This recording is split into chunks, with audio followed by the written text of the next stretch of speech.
Shalom, shalom, soyez tous bénis dans le nom puissant de notre Seigneur Jésus-Christ de Nazareth. Aujourd'hui, le thème de mon message, Léa n'était pas aimée. Léa n'était pas aimée. Je tire le titre de mon message de Genèse 29 au verset 31. Genèse 29 au verset 31.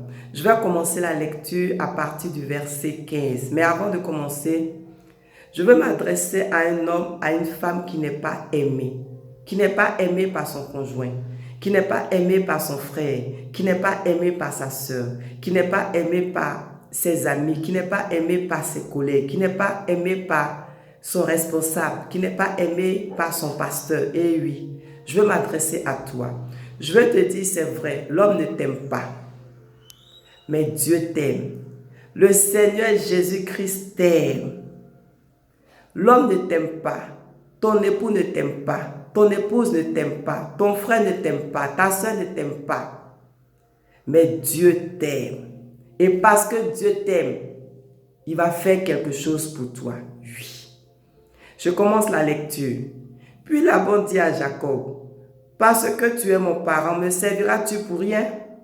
Dis-moi quel sera ton salaire. » Or Laban avait 2 filles. L'aînée s'appelait Léa et la cadette Rachel. Léa avait les yeux délicats, mais Rachel était belle de taille et belle de figure. Jacob aimait Rachel. Et il dit, je te servirai 7 ans pour Rachel, ta fille cadette. Et Laban dit, j'aime mieux te la donner que de la donner à un autre homme. Reste chez moi. Ainsi Jacob servit 7 années pour Rachel et elle fut à ses yeux comme quelques jours parce qu'il aimait.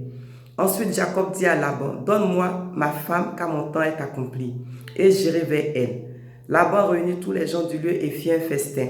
Le soir, il prit Léa, sa fille, et l'amena vers Jacob, qui s'approcha d'elle. Et Laban donna pour servante à Léa, sa fille Zilpa, sa servante. Le lendemain matin, voilà que c'était Léa. Alors Jacob dit à Laban, « Qu'est-ce que tu m'as fait? N'est-ce pas pour Rachel que j'ai servi chez toi? Pourquoi m'as-tu trompé? » Laban dit, ce n'est point la coutume dans ce lieu de donner la cadette avant l'aînée. Achève la semaine avec celle-ci et nous te donnerons aussi l'autre pour le service que tu feras encore chez moi pendant 7 nouvelles années. Jacob fit ainsi et il acheva la semaine avec Léa. Puis Laban lui donna pour femme Rachel sa fille et Laban donna pour servante à Rachel sa fille, Bila sa servante. Jacob alla aussi vers Rachel qu'il aimait plus que Léa et il servit encore chez Laban 7 nouvelles années. L'Éternel vit que Léa n'était pas aimée. C'est de ce verset que je tire le titre de mon message. L'Éternel, je suis au verset 31. L'Éternel vit que Léa n'était pas aimée et il la rendit féconde, tandis que Rachel était stérile. Mon frère, ma soeur qui m'écoute, Dieu voit aussi que tu n'es pas aimé. Dieu voit aussi que tu n'es pas aimé. Dieu a vu que Léa n'était pas aimée. Ce n'est pas Léa qui allait vers Jacob. Quand nous prenons le verset 23, il est dit, le soir, Laban prit Léa, sa fille, et l'amena vers Jacob qui s'approcha d'elle. C'est le père Laban qui a amené sa fille Léa vers Jacob. Je ne sais pas où Dieu t'a placé, dans quelle famille Dieu t'a placé et tu n'es pas aimé, dans quelle belle famille Dieu t'a placé et tu n'es pas aimé, dans quelle entreprise que Dieu t'a placé, tu n'es pas aimé par tes collègues, tu n'es pas aimé par ton patron. Je ne sais pas dans quelle église, dans quel ministère que Dieu t'a placé et tu n'es pas aimé. Mais je vais te dire que Dieu voit que tu n'es pas aimé. Et Dieu va faire quelque chose pour toi. La Bible ne nous dit pas que Léa a crié à l'Éternel, mais la Bible nous dit Dieu a vu que Léa n'était pas aimée et il a décidé de faire quelque chose au verset 31. Il a rendu féconde, tandis que Rachel était stérile. Parce que les hommes ne t'aiment pas, Dieu va te bénir. Dis Amen. Dieu va te bénir. Dieu va te bénir. Parce que les hommes te rejettent, Dieu va te bénir.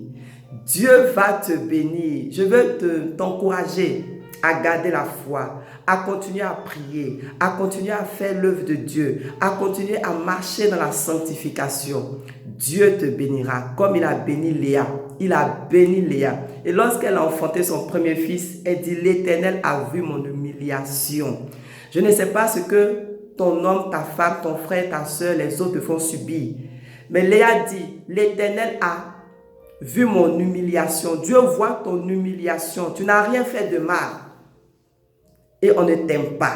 Mais sache que Dieu t'aime. Le Seigneur Jésus-Christ de Nazareth t'aime et il fera quelque chose pour toi. Oui, Dieu te bénira. Dieu te bénira. La Bible dit, l'Éternel vit que Léa n'était pas aimée et il la rendit féconde. Quand elle a fait son deuxième enfant, elle dit, l'Éternel a entendu. Au verset 31, il est dit, l'Éternel vit que Léa n'était pas aimée. Au verset 33, il est dit, l'Éternel a entendu. Les gens parlaient, elle était objet de mépris, de critique, de calomnie. L'Éternel a entendu que Léa n'était pas aimée. Au verset 31, Dieu a vu, après il a entendu, c'est qu'elle souffrait. Elle souffrait énormément dans son foyer. Certainement, c'est ton cas, tu souffres, ça ne va pas.